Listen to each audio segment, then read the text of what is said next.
नमस्कार दोस्तों, आपका स्वागत है। आज की जो कहानी हम देखने वाले हैं दोस्तों, डॉक्टर ब्रायन विच जी के केस में से हमने इसको लिया है। ये कहानी जो है बहुत कुछ हमें सिखाने वाली है।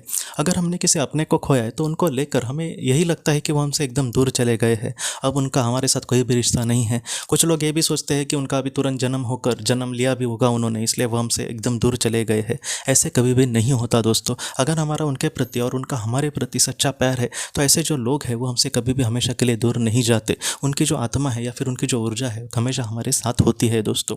तो आज की ये जो कहानी है कुछ इस तरीके से है कि जेम्स वैन प्राग जी के पास एक कपल आया था, हस्बैंड और वाइफ आए थे। और वो आने के बाद उन्होंने कुछ इस तरीके से बातें कही कि कुछ सालों पहले उन्होंने अपने बच्चे को खोया था, एक बेटी को खोया था। और उसके बाद वो बेटी को लेकर बहुत ही ज़्यादा चिंता में रहते थे कि वो कहाँ पर गई होगी, क्या वो हमसे मिलेगी क्या। तो इस तरीके से बातें उन्होंने कही। और उसके बाद जो पति था उसका, जो बेटी जिनको खोया था उसके जो पिताजी थे, उन्होंने कुछ इस तरीके से कहा कि आज इस साल में मेरी जो बेटी थी वो 16 साल की हो जाती और हमने प्लान किया था कि जब वो 16 साल की होगी तब मैं उसको कार सिखाऊंगा। मेरी बहुत इच्छा है उसको कार चलाने के लिए, सिखाने के लिए, लेकिन मैं इस जीवन में शायद वो नहीं कर पाऊंगा। मुझे सच में बहुत ही ज़्यादा बुरा लग रहा है। और ऐसा बोल के वो एकदम रोने लगे। डॉक्टर ब्रायन विच जी ये कहते हैं कि उनको देखकर इतना बुरा लग रहा था कि अगर बोलते हैं ना कि दुनिया का सबसे बड़ा यही दुख है कि हम अपने बच्चे को खोते हैं। और उसके ये जो इंसान होता है जो एकदम स्ट्रांग भी हो मन का, फिर भी वो अपने आप को नहीं संभाल पाता ऐसे समय में। तो मैं भी दिल से यही प्रार्थना करूँगा। ये मुझे पता है कि इसके पीछे बहुत सारे कारण होते हैं, लेकिन किसी के भी सामने ऐसा बड़ा दुख ना आए जिसको वो संभाल नहीं पाए दोस्तों। दिल से कितना भी हमें ज्ञान हो लेकिन फिर भी अच्छा नहीं लगता ऐसे किसी को दुख में दिखना। उसके बाद डॉक्टर ब्रायन विच जी ये कहते हैं कि जब उन्होंने पास्ट लाइफ रिग्रेशन किया, वो इंसान पे नहीं किया था, उसके वाइफ पे किया था, उस बेटी के माँ पे किया था पास्ट लाइफ रिग्रेशन।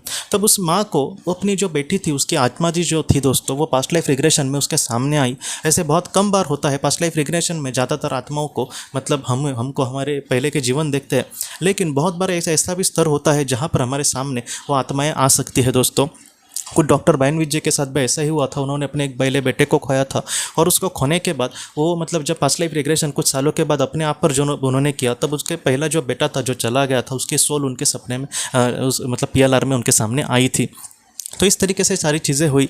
तो वो जो महिला थी उसके सामने उसकी जो बेटी थी वो जो चली गई, उसकी आत्मा आई और उसने बहुत सारी ऐसी महत्वपूर्ण बातें कही। इन सारी बातों को आप थोड़ा सा गहराई से देखना दोस्तों। जिन्होंने किसी अपने को खोया वो तो ज़्यादा और गहराई से देखने की कोशिश करना। उसने ये कहा कि आप मेरे लिए दुखी मत होना। बहुत सारी आत्माएँ बहुत ही कम उम्र के लिए पृथ्वी पर आती है और बाद में किसी वश के कारण के वश वो यहाँ से चली जाती है। इसके पीछे आप एकदम ज़्यादा सोचना मत। आपके भी लाइफ में कभी कभी ऐसा दुख आना होता है, इसलिए आपके घर में ऐसे संतान पैदा होते हैं। इसमें किसी को भी आप दोषी मत ठहराना। आप एक ना एक दिन सारी चीज़ें जो है वो आपके सामने एकदम अच्छे से क्लियर हो जाएंगी, लेकिन फिलहाल आप अपने आप को संभालना और जीवन में आगे बढ़ना। और पापा को ये कहना, ये बात उसने बहुत ही एकदम स्पष्टता से कही। उसने ये कहा कि पापा को आप ये कहना कि मैं उनके साथ हमेशा रहती हूँ और ख़ासकर मैं उनके साथ तब रहती हूँ जब वो अकेले ही गाड़ी चलाते हैं। और बहुत बार गाड़ी चलाते समय लोग ऐसे गाना वगैरह धुन ऐसे ही अपने मुँह से बोलते हैं, गाना ऐसे बोलते हैं, गाना गाते हैं ऐसे अपने ही धुन में। तो वैसा जब वो अकेला गाड़ी चलाते हैं और वो अकेले ही धुन में ऐसे अपने जा रहे होते हैं, तब मैं हमेशा उनके साथ रहती हूँ। तो ये बात जब उसके पापा ने सुनी एकदम वो रोने ही लगे।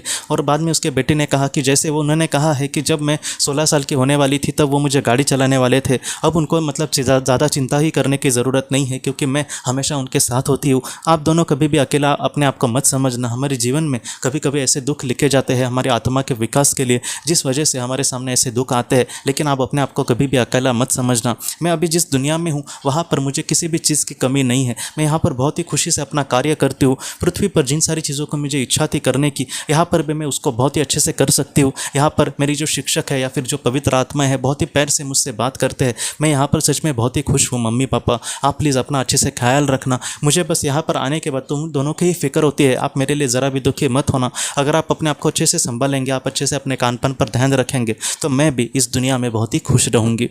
तो इस तरीके से उनके बेटे ने उनको कुछ संदेश दिया और ये जो संदेश थे बहुत ज़्यादा प्रभावशाली थे उसके माता पिता के लिए। वो दोनों रोने लगे और बाद में जब PLR से वो उसकी माँ बाहर आई तब उसको एकदम वो भी भावना विवश हो गई और बाद में वो एक दूसरे को गले लगाकर रोने लगे उसके माता पिता। और पिताजी ने जो डॉक्टर ब्रायन विच जी से भी कहा कि आपने जो संदेश हमें देने के लिए मदद करी है उसके लिए आपका बहुत बहुत धन्यवाद। और हम अपने बेटे के लिए कभी भी दुखी नहीं होंगे क्योंकि इसका उसको भी बुरा लगता होगा। हम यही चाहेंगे कि कहीं ना कहीं हमारी जो बेटी है वहाँ पर शांति से रहे और हम ऐसा कुछ भी नहीं करेंगे जिससे उसको बुरा लगे। और आज से हम दोनों मतलब अकेले नहीं हैं, हमारे साथ हमारी बेटी भी हमेशा रहने वाली है, इस पर हमें पूरा भरोसा है। और बाद में वो वहाँ से चले गए। दोस्तों, ये जो आज की कहानी है सबसे बड़ी हमें सीख यही देती है कि मुझे भी लोग बोलते हैं कि हमने ऐसे सपने देखे थे उनके साथ, लेकिन आज वो पूरे नहीं होंगे। हाँ, हो सकता है कि फिजिकल में, शरीर के रूप में वो आपके मतलब साथ नहीं है, लेकिन कहीं ना कहीं उनका जो ऊर्जा है, उनका जो आत्मा है, वो हमेशा आपके साथ है, वो आपसे जुड़ी हुई है। वो जहाँ पर भी होंगे हमेशा आपसे जुड़े हैं दोस्तों। वो वहाँ पर बहुत ही खुशी से, बहुत ही समाधान से होंगे। वहाँ पर उनका एक पल की भी, एक कण की भी वहाँ पर कमी कोई भी नहीं होने देगा। इसलिए आप ज़रा भी चिंता मत करना। आपके जो अपने, उनके प्रति आपका जो प्यार है, या फिर आपके प्रति उनका जो प्यार है, वो कभी भी कम नहीं होगा। आपके जो अपने हैं हमेशा आपसे साथ जुड़े हैं दोस्तों। इसलिए आप भी किसी चीज़ को लेकर ऐसे दुखी मत होना, उससे उनको भी बुरा लगेगा। आप अच्छे से रहना, शांति से जीने की कोशिश करना। आप कहीं ना कहीं भगवान की प्रार्थना करना, या फिर आप थोड़ा सा मेडिटेशन करना। इससे हो सकता है कि उनके भी संदेश आपको मिलने के लिए मदद हो।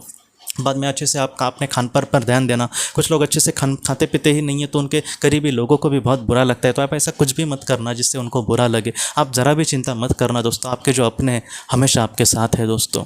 तो दोस्तों, हम अपने अगले वीडियो में मिलते हैं। आप अपने परिवार का ख्याल रखना।